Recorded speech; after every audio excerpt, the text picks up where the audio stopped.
All right, so if you've ever looked at your dog and thought, what are you thinking?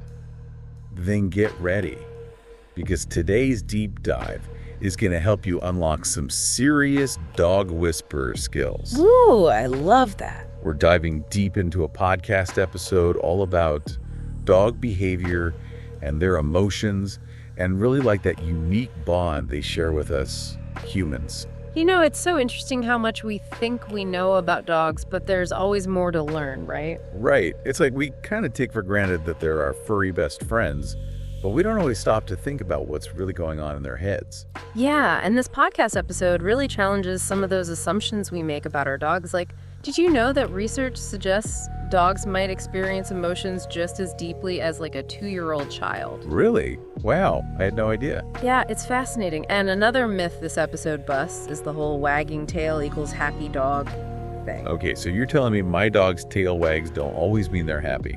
Well, sometimes, but not always. It's more complicated than that. All right, so let's break this down. What else did this deep dive teach us about our canine companions? Well, one thing that really stood out to me was how much a dog's pack instincts, from their wolf ancestors, those instincts still really influence their behavior today. Okay, so like, even though they sleep in our beds and eat kibble, they're still kind of mini wolves at heart. In a way, yeah. Like, take barking, for example. We tend to think of it as just noise, but the podcast points out that barking is actually a complex form of communication with, all sorts of different meanings. So it's not just random woofs. They're actually trying to tell us something. Exactly. It could be an alert signal, a way of expressing excitement, or even a sign of trying to establish dominance within the pack, their family. Wow, so much more to barking than I ever realized. Right. And another thing that blew my mind was the idea that dogs experience a whole range of emotions just like we do. Oh yeah, I've definitely seen my dog go through different moods. Well, research suggests they actually experience a lot of the same basic emotions as humans, like joy, fear, anger, surprise, even disgust. Wow, so they're not just reacting to things on a basic level.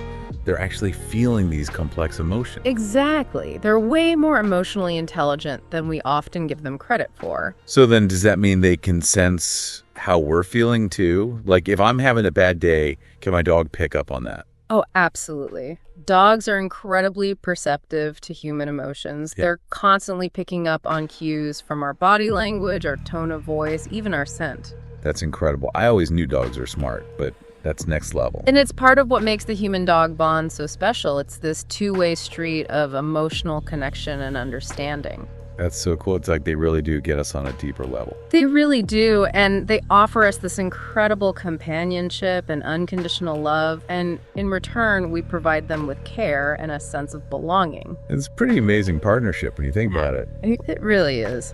All right, so we've talked about their pack instincts and their emotions, but what about all those classic dog behaviors that we see all the time? Those things that make us go, why do they do that?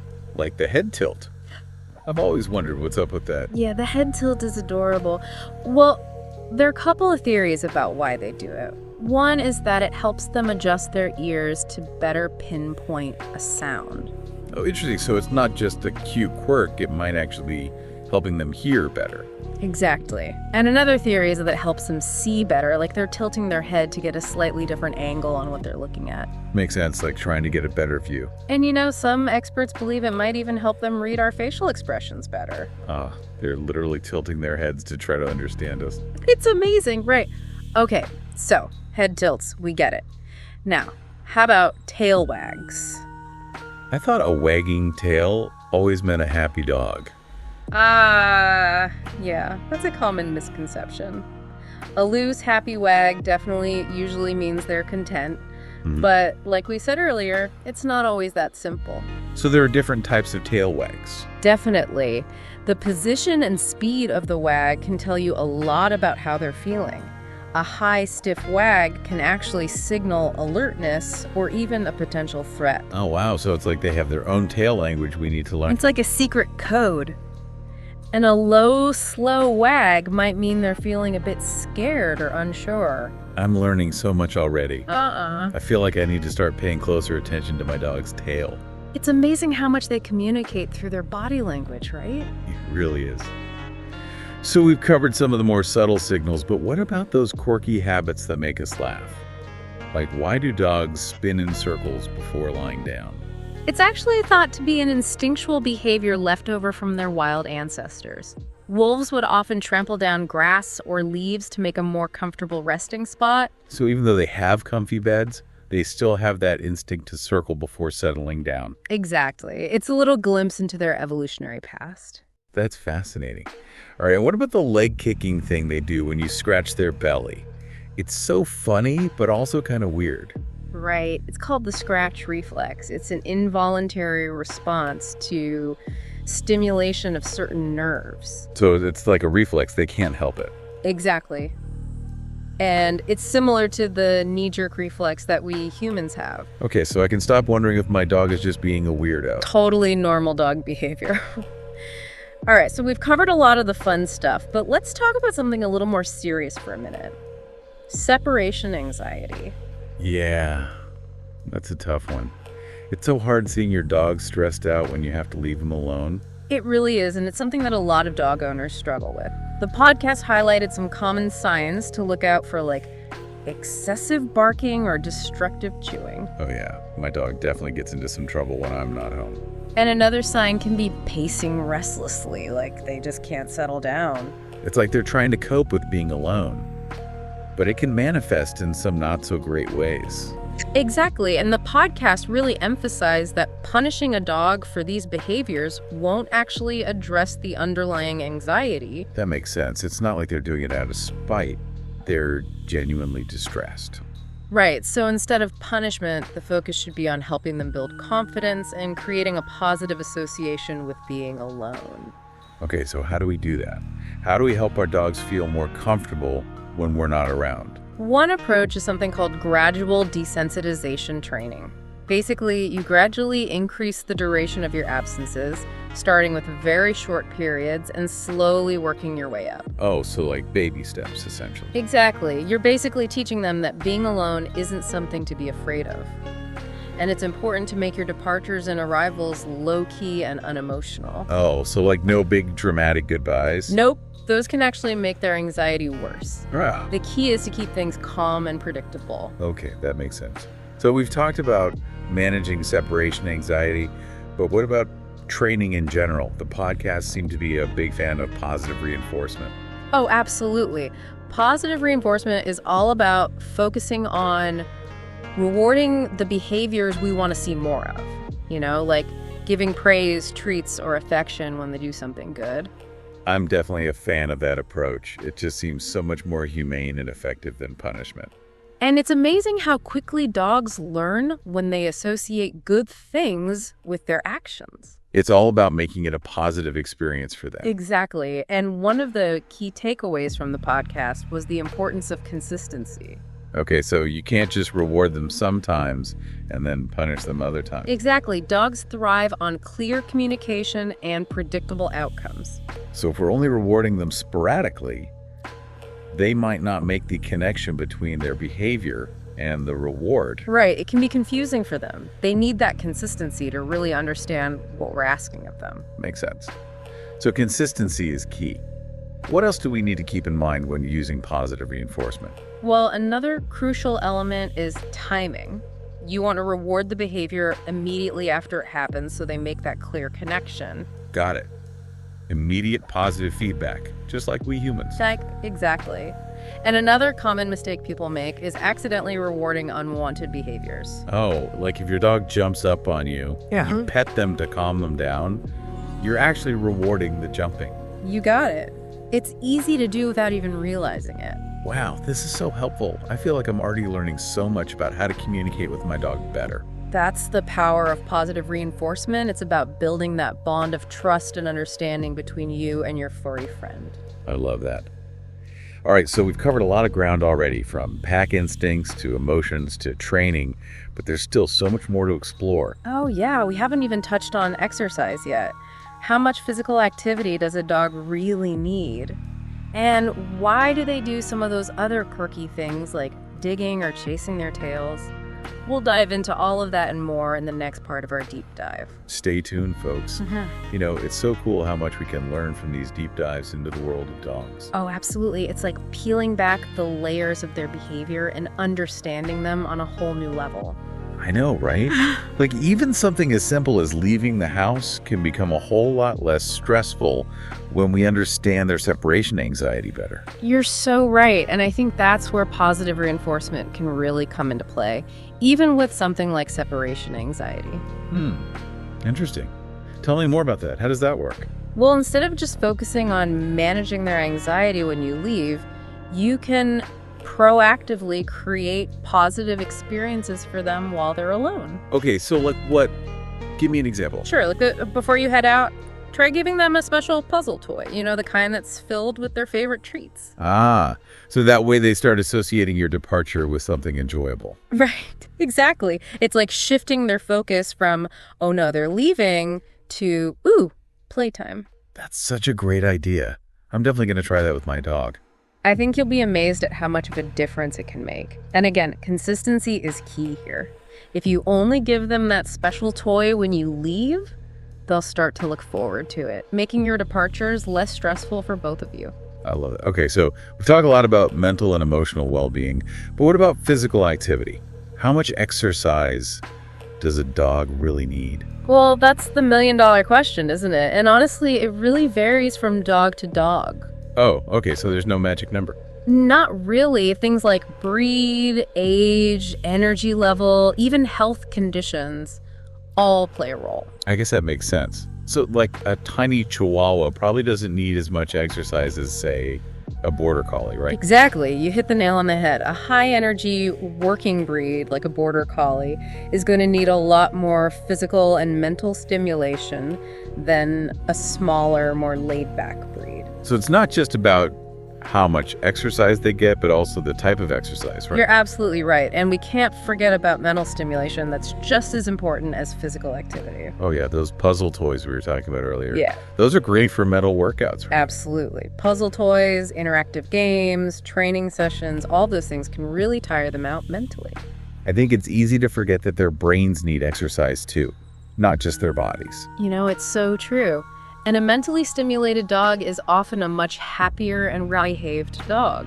Makes sense. So it's all about striking that balance, making sure you're getting enough physical and mental stimulation without overdoing it. Exactly. And just like with humans, it's important to listen to your dog's cues. If they're panting excessively, lagging behind on walks, or just seem uninterested in playing, those are all signs they might be getting too much. So it's about being attuned to their needs and adjusting their activity level accordingly. That's the key. And the great thing is there are so many ways to exercise a dog. It doesn't have to be all about long walks or intense runs. Oh, so like what are some other fun ways to get them moving? Well, you could try playing hide and seek indoors, teaching them new tricks, or even just taking them to a dog park to socialize with other pups. I love that. It's all about making exercise fun and engaging for both of you. Exactly. When you make it enjoyable, exercise becomes less of a chore and more of a bonding experience. And speaking of bonding, this deep dive has really made me appreciate that special human-dog relationship even more. It's something truly unique, isn't it? Like, why do you think that bond is so strong? What is it about dogs that makes them such incredible companions? Well, it's hard to put into words, but there's just something so pure and unconditional about the love between a human and a dog. Yeah, it's like they just get us, on a deeper level than almost any other animal. And I think a lot of it goes back to their evolution as a species. Yeah. Dogs have been domesticated for thousands of years, and over that time, they've evolved to be incredibly attuned to human emotions. Right, like we talked about earlier, they can sense how we're feeling and often respond accordingly. Exactly, and that creates this really powerful emotional connection. They provide us with companionship, loyalty, and unconditional love, and in return, we provide them with care, protection, and a sense of belonging. It's a beautiful cycle, really. It is. And, it's not just about emotional support either. Dogs have played such a vital role in human history and culture. You're so right. They've been our partners in everything from hunting and herding to protection and exploration. And today, they continue to amaze us with their abilities, serving as guide dogs, therapy dogs, search and rescue dogs. It's really a testament to their intelligence, adaptability, and unwavering loyalty. I mean, let's be real. We can't forget the sheer joy they bring into our lives. Oh, absolutely. They make us laugh. They comfort us when we're down. They remind us to appreciate the little things. It's amazing how something as simple as a wagging tail or a wet nose nudge can instantly brighten your day, you know? I know exactly what you mean. It's like they have this magical ability to melt away stress and make everything feel a little bit better. I think it's because their love is so pure, so genuine. They don't judge us. They accept us for who we are, flaws and all. You said it. They're the ultimate furry therapists. They really are. Always there to listen without judgment, offer comfort without words, and just remind us that we're loved no matter what. And you know what else is amazing? They actually challenge us to be better versions of ourselves. I never thought about it that way. How so? Well, think about all the things we do for our dogs. We take them for walks, even when we're tired. We play with them, even when we're busy. We make sacrifices for their well-being. You're right. It's like they inspire us to be more active, more playful, more compassionate. They bring out the best in us, reminding us of the things that truly matter. Love, connection, joy. It's really incredible how much we can learn from these amazing creatures. I know, right? They may not speak our language, but they communicate with their hearts. And that's a language we can all understand. The more we learn to understand their language, their behaviors, their emotions, their needs, the stronger that bond becomes. It's a beautiful two-way street. We're constantly learning from each other, growing together, and creating this relationship that enriches both of our lives. It's a journey of constant discovery and connection. The more we explore the world of dogs, the more we realize just how much there is to learn and appreciate. It truly is a lifelong journey of companionship, discovery, and unconditional love. As we delve deeper into the world of dogs, we discover not only the incredible bond we share with them, but also the fascinating history and diversity of their species. Yeah, it's amazing to think about how dogs have evolved alongside us, humans, from those wild ancestors to all the different breeds we see today. Oh, I know, right? It's incredible. Just look at the sheer variety of dog breeds out there. It's a testament to how adaptable they are and how we've carefully bred them over centuries for specific traits and abilities. Right, like we have those tiny little chihuahuas that can practically fit in your pocket, and then you have those huge, massive St. Bernards bred for rescuing people in the snowy mountains. Exactly. Each breed has its own unique look, personality, and, even skills. It's like we've created this whole incredible tapestry of dog diversity. It really is. And what's even more fascinating is that even within a specific breed, no two dogs are exactly alike. They each have their own little quirks and preferences, Oh, totally. It's like they're like snowflakes, each one unique and special. I love that analogy. And I think that's part of what makes our bond with them so special, We get to discover and appreciate their individuality just like we would with a close friend. So true. And, as we learn more about dogs, we often uncover these surprising insights that can totally change the way we interact with them. Oh, for sure. Remember how the podcast talked about how dogs experience emotions similarly to a 2-year-old child? Yeah, that really stuck with me. It's kind of a mind-blowing concept, right? It makes you realize that their feelings are just as real and complex as ours. It really does.